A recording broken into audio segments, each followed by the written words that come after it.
जय हिंद एवरीवन, जिसने channel subscribe नहीं किया वो जल्दी से सब्सक्राइब कर सकते हैं। तो हम जल्दी से बढ़ते हैं अपने पार्ट 2 ऑफ पॉलिटी सेक्शन, जो कि हमारा होगा पार्ट 1 ऑफ इंडियन कॉन्स्टिट्यूशन, जो कंप्राइज है the union and its territory के ऊपर। अगर मैं ओवरले दूं कि इसमें क्या है, तो बेसिकली हम बात करेंगे कैसे टेरिटरी हम इनकलकेट करेंगे, कैसे टेरिटरी को हमें अगर चेंज करना हुआ, उसके नेम में चेंज करना हुआ, और जो भी ये चेंजेस होंगे तीनों चारों, ये कौन से शेड्यूल में दिखाई देंगे या चेंज करना पड़ेगा हमें इसके लिए। तो जब हम पहले आर्टिकल की बात करते हैं, पहला आर्टिकल हमें यह बताता है कि name and the territory of union. तो इस पहले आर्टिकल के अगर हम पहले पार्ट के ऊपर जाएं, वो है India that is Bharat shall be union of state. Union of state क्यों बोला है यहाँ पे? क्योंकि कई कंट्रीज है, जैसे हम मान लेते हैं यूएसए। यूएसए क्या है?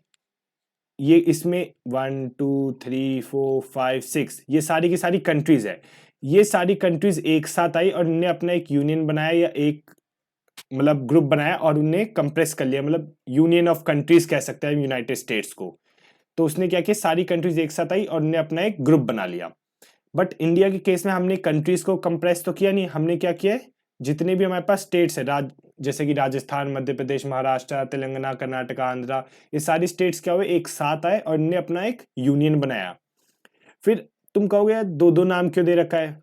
जब हम इंडिया की बात करते हैं, तो हमें अगर कोई पॉलिटिकल इशू एड्रेस करना होता है तो हम इंडिया नेम यूज करते हैं। मोस्टली क्या होता है, इंटरनेशनल लेवल पे हम इंडिया का यूज करते हैं, मतलब इंडिया का जो नेम है यूज करते हैं। जब हम भारत बोलते हैं, भारत से हम क्या करते हैं, किसी भी उस मतलब इंडिया के जब हम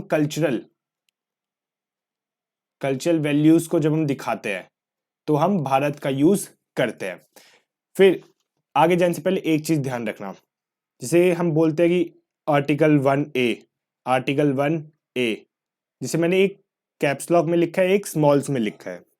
जब हम ये कैप्स लॉक वाले की बात करते हैं, इसका मतलब कि इसे बाद में ऐड किया गया है, एडेड लेटर।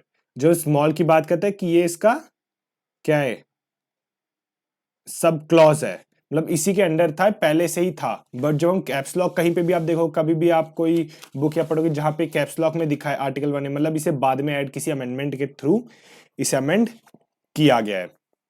फिर जब हम आर्टिकल 1 के सेकेंड पार्ट की बात करते हैं, वो हमें क्या स्टेट कराता है कि जितने भी स्टेट और यूनियन टेरिटरीज है या टेरिटरीज है, वो किस में स्पेसिफाई किए गए, फर्स्ट शेड्यूल के अंदर मेंशन किया गया है। हमारे पास टोटल 12 शेड्यूल है, उसमें से जो पहला शेड्यूल है वो इसी के बारे में दर्शाता है।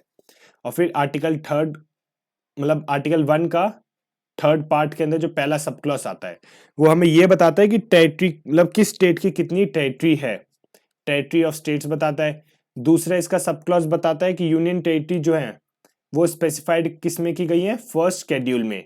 हमारे फर्स्ट आर्टिकल के सेकंड पार्ट में बताया कि स्टेट जितने भी हैं उसके उसे फर्स्ट शेड्यूल में डाला गया है।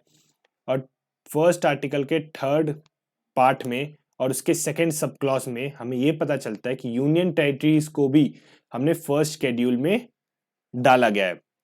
और हमें इसके थर्ड सब क्लॉज में यह पता चलता है जो टेरिटरी हमने बाहर से एक्वायर की गई है उसके बारे में भी हमें यह आर्टिकल बताता है। यहां तक पहला आर्टिकल क्लियर है।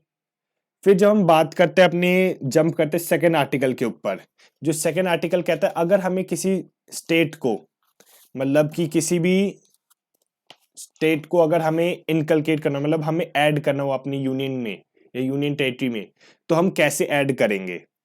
ठीक है, अरे सॉरी।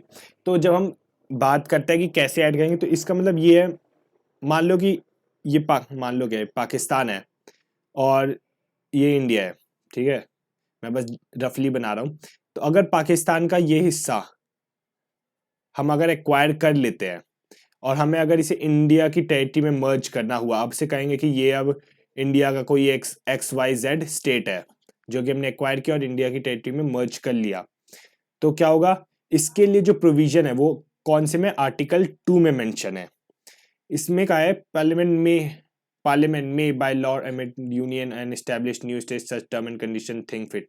ठीक है, इसमें यह बताया गया है कि जैसे पार्लियामेंट है, अगर उसे कोई स्टेट यूनियन टेरिटरी में ऐड करना हुआ या कोई एक नया स्टेट बनाना हुआ किसी बाहर, जैसे हमने एक्वायर किया है पाकिस्तान का हमने ये हिस्सा एक्वायर कर लिया और इसे अब हम न्यू स्टेट बना रहे हैं, है ना। या किसी और कंट्री ने, मान लो ये चाइना ने कहा हम अपना ये हिस्सा आपको देते हैं, ठीक है, इंडिया को देते हैं, तो ये हमें ऐड करना हुआ और ये हमने एक्वायर किया है, तो ये हम दोनों का दोनों कौन से आर्टिकल के तहत होगा, आर्टिकल 2 के तहत हमें पता चलेगा। यहां तक ये क्लियर है। फिर जब हम आर्टिकल 2A की बात करते हैं, ये देखो यहाँ पे मैंने बताया ना कैप्स लॉक में आया, मतलब ये बाद में ऐड हुआ है। सिक्किम जो था ना वो एक एसोसिएट स्टेट था, उसे बाद में हमने 1975 में एक अमेंडमेंट के थ्रू उसे एक अपना 22nd स्टेट का दर्जा दिया गया था। अगर हम सिक्किम की हिस्ट्री को देखें, ठीक है, तो सिक्किम जब हम बात करें 31st कॉन्स्टिट्यूशनल अमेंडमेंट एक्ट के तहत जो कि 1974 में आया था, उसमें हमने एक एसोसिएट स्टेट कहा था सिक्किम को, बट कई पार्टीज ने कहा था कि एसोसिएट कोई वर्ड कॉन्स्टिट्यूशन में है ही नहीं, तो काफी रिवॉल्ट या काफी कहते हैं ना उसे रिपरकशन के बाद हमने एक नया अमेंडमेंट लाए जो कि 36 कॉन्स्टिट्यूशनल अमेंडमेंट एक्ट है, जो कि कब आया था 1975 में, और फिर हमने सिक्किम को एक स्टेटहुड का दर्जा दिया। तो हमने क्या किया, सिक्किम को भी अपनी टेरिटरी में इंक्लूड किया। ये भी देखो कौन से आर्टिकल में है, आर्टिकल 2 में है। अगर तुम आर्टिकल का ऊपर से ही पढ़ोगे तो एडमिशन और establishment of new state, admission करना हुआ, जैसे मैंने बताया था कि चाइना ने ये टेरिटरी अपनी दे दी तो हमने इसे क्या किया, ऐड किया है। स्टैब्लिश मतलब कि अगर हमने पाकिस्तान की टेरिटरी को हमने कब्जा कर लिया और हमने इसे एक नया स्टेट का दर्जा दे दिया। ये सारा हमारा आर्टिकल 2 में मेंशन किया गया है। इतना हमें डिटेल में, क्योंकि इससे बहुत कम ही क्वेश्चन आते हैं, बट स्टिल बताना फर्ज है। तो जब हम बात करते हैं आर्टिकल 3 के बारे में, आर्टिकल 3 क्या कहता है, formation of new state and alteration of area, boundaries और नेम ऑफ एग्जिस्टिंग स्टेट।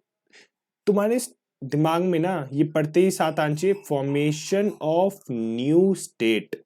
इसका मतलब हमने आर्टिकल 2 में भी पढ़ा यार formation of new state, article 3 में भी पढ़ रहे फॉर्मेशन ऑफ न्यू स्टेट। एक ही चीज के लिए दो आर्टिकल क्यों दे रखा है, इसके बारे में भी मैं आपको बाद में बताऊंगा।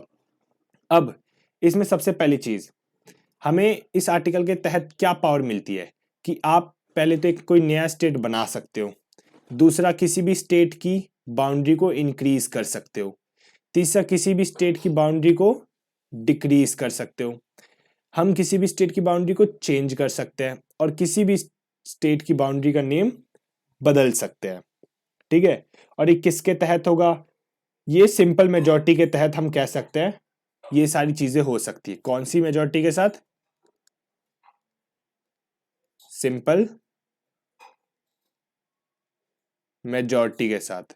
अब सिंपल मेजॉरिटी क्या होती है, 1/3 ऑफ प्रेजेंट एंड वोटिंग। सिर्फ 1/3 जो बंदे पार्लियामेंट में प्रेजेंट है और वोट कर रहे हैं, उनका 1/3 अगर वोट समर्थन में है तो हम ये सारे चेंजेस कर सकते हैं। और उसके बाद जब मैंने बताया, हाँ, तो जैसे हम बात करते हैं कि स्टेट को हम नहीं बना सकते, उनका एरिया चेंज कर सकते हैं, खत्म छोटा बड़ा, या फिर उसकी बाउंड्री को चेंज करें, नेम चेंज करें, तो उसके लिए 2 कंडीशन होती है। ये 2 कंडीशन कौन कौन सी है, पहली कंडीशन तो ये होगी कि जो भी ये बिल आएगा वो उसकी प्रायर परमिशन किसकी चाहिए होगी, जिसे लिखा है ना पार्लियामेंट में आने से पहले रिकमेंडेशन चाहिए होगी किसकी, प्रेसिडेंट की, ठीक है।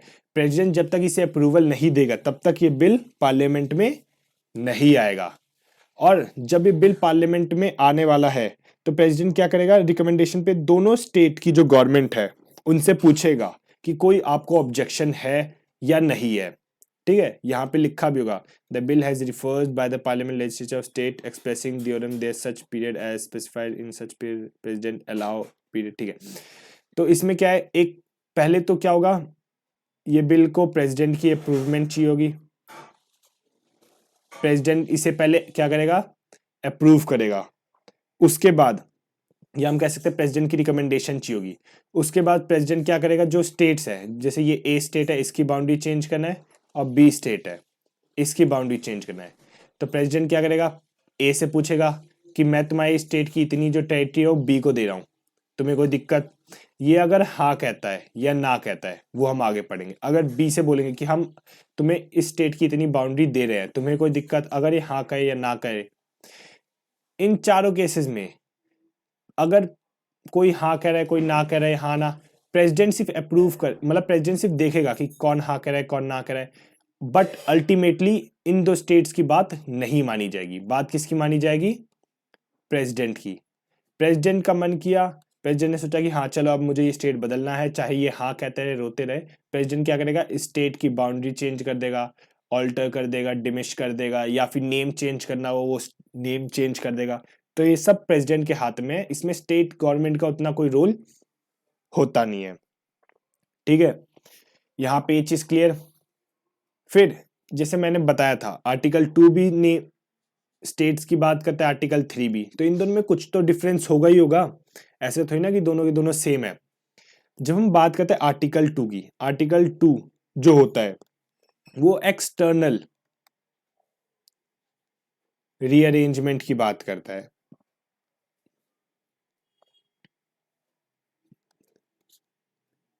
एक्सटर्नल रीअरेंजमेंट की बात करता है। एक्सटर्नल रीअरेंजमेंट मतलब कि जैसे यहाँ देखो, मैंने यहाँ क्या बात की थी कि हम अगर हम चाइना से कोई पार्ट, चाइना हमें कोई पार्ट दे रहा है या पाकिस्तान से हम कोई स्टेट एक्वायर कर रहे हैं, तो ये क्या हुआ? External boundary. हम इंडिया की टेरिटरी के अंदर कोई चेंज नहीं कर रहे हैं, हम क्या कर रहे हैं? बाहर से कोई चेंज ला रहे हैं।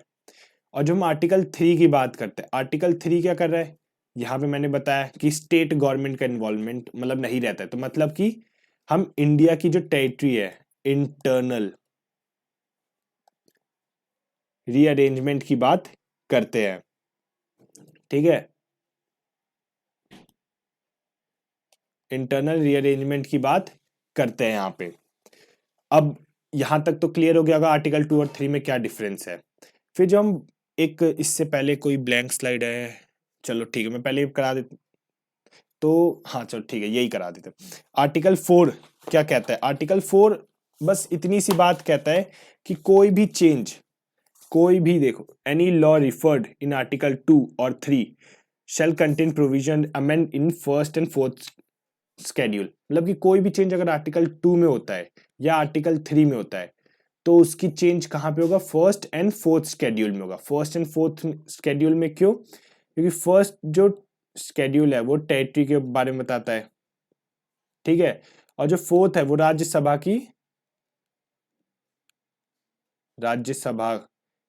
की सीट के बारे में बताते हैं कि कितनी सीट राज्यसभा में होनी चाहिए, और पहली जो है कि कितनी टेरिटरी किसको है। तो सिंपल से आर्टिकल 4 ये बताता है कि अगर कोई भी चेंज आर्टिकल 2 में हुआ, मतलब हमने किसी बाहर से कोई टेरिटरी को एक्वायर किया, या आर्टिकल 3 में जो कि हमने अगर इंटरनल चेंज किया है, तो अगर ये दो चेंज होते हैं तो शेड्यूल 1 और शेड्यूल 4 में भी चेंज किया जाएगा। बस इतनी सी बात है इन चारों आर्टिकल में से। यहां पे एक बार रिवाइज कर लेते हैं। हम पढ़ने वाले थे यूनियन एंड इट्स टेरिटरी। पहले आर्टिकल में बस ये बताया India that is Bharat shall be union of state, मतलब कि हमने स्टेट्स को कंप्रेस करके बनाया है। पेन का कलर चेंज कर लो, क्या रेड ज्यादा हो गया, दिख रहा है? हाँ दिख रहा है। यूनियन एंड स्टेट्स मतलब कि हमने स्टेट्स को कंप्रेस करके बनाया है। भारत मतलब कल्चरल वैल्यू शो करते हैं, इंडिया मतलब हम पॉलिटिकल इश्यूज को शो करते हैं इंटरनेशनल लेवल पे। फिर हमने इसमें बात की कि जो स्टेट है वो पहले शेड्यूल के अंदर मेंशन होना चाहिए। टेरिटरीज के बारे में बताया गया है, यूनियन टेरिटरी को भी फर्स्ट शेड्यूल के अंदर मेंशन है, और जो हमने टेरिटरी बाहर से एक्वायर किए गए वो भी फर्स्ट आर्टिकल के अंदर मेंशन है। फिर हम बताया कैप्स लॉक जो हुआ वो कि बाद में ऐड हुआ है, और स्मॉल वाला है वो सब क्लॉज हो गया।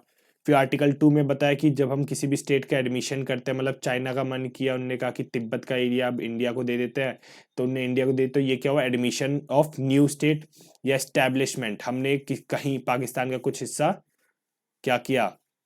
कब्जा लिया और उसे इंडिया में ज्वाइन कर लिया, वो क्या गया? Establish of new state. ये हमें पता चलता है आर्टिकल 2 के अंदर। जो आर्टिकल 3 होता है, आर्टिकल 3 कहता है अगर हमें किसी भी स्टेट का नाम बदलना हुआ या उसके एरिया को घटाना बढ़ाना हुआ, बाउंड्री चेंज करनी हुई, तो ये सारी जो चीज़ होती है ये हम आर्टिकल 3 के अंदर करते हैं। और हमें इसके लिए क्या चाहिए होती है? सिंपल मेजोरिटी चाहिए होती है, मतलब 1/3 ऑफ प्रेजेंट एंड वोटिंग। फिर दो कंडीशन होती है नेम चेंज करने की। पहला तो प्रेसिडेंट का रिकमेंडेशन चाहिए होता है, और दूसरा क्या बताया था मैंने तुम्हें, दूसरा बताया था कि प्रेसिडेंट क्या करता है, स्टेट से पूछता है, उसका फर्ज बनता है इन स्टेट से पूछना कि क्या मैं ये स्टेट की बाउंड्री चेंज करूं या ना करूं। अगर उनका स्टेट्स का कोई भी हाँ या ना में से कोई भी जवाब होता है, वो प्रेसिडेंट को बाउंड नहीं होता, प्रेसिडेंट अपनी मर्जी से जो चाहे वो चेंज कर सकता है। फिर हमने बताया कि आर्टिकल 2 जो होता है वो एक्सटर्नल रीअरेंजमेंट की बात करता है कि बाहर से अगर हमें कोई स्टेट हमने एनकलकेट किया है इंडियन टेरिटरी में, तो आर्टिकल 2 के बारे में बताता है। आर्टिकल 3 वो बताता है कि अगर हमने कोई इंटरनल रीअरेंजमेंट की है तो उसके बारे में बताता है कि हमने इंटरनल किसी स्टेट का, जैसे अभी आंध्र प्रदेश था उसे तेलंगाना में डिवाइड हुआ, तो आर्टिकल 3 के तहत इंटरनल रीअरेंजमेंट हुआ गया है। और जब ये चीज हुई तो तब जब आर्टिकल 3 में चेंज हुआ, जैसे हमने आंध्रा को चेंज किया ना, आंध्रा को हमने क्या किया, आंध्र कह रहा हाँ, आंध्र प्रदेश को तेलंगाना और आंध्रा में हमने जब डिवाइड किया तो आर्टिकल 3 के तहत चेंज कर उसके बाद हमने फर्स्ट और फोर्थ शेड्यूल में भी मेंशन किया गया था। और जब भी ये चेंज हो तो यहाँ पे आर्टिकल 368 की जरूरत नहीं है। 368 क्या कहता है, 2/3 ऑफ प्रेजेंट एंड वोटिंग, मतलब कि मेजोरिटी की बात करता है, तो हमें मेजोरिटी की जरूरत नहीं है। ये इस फोर्थ शेड्यूल में, मतलब फोर्थ आर्टिकल में मेंशन है। तो यहाँ तक के लिए मतलब अब हम वीडियो को एंड करते हैं। जिसने चैनल सब्सक्राइब नहीं किया वो सब्सक्राइब कर सकता है, क्योंकि मैं और पॉलिटिकल लेक्चर्स काफ़ी लाने वाला हूँ। So stay tune, stay happy, जय हिंद।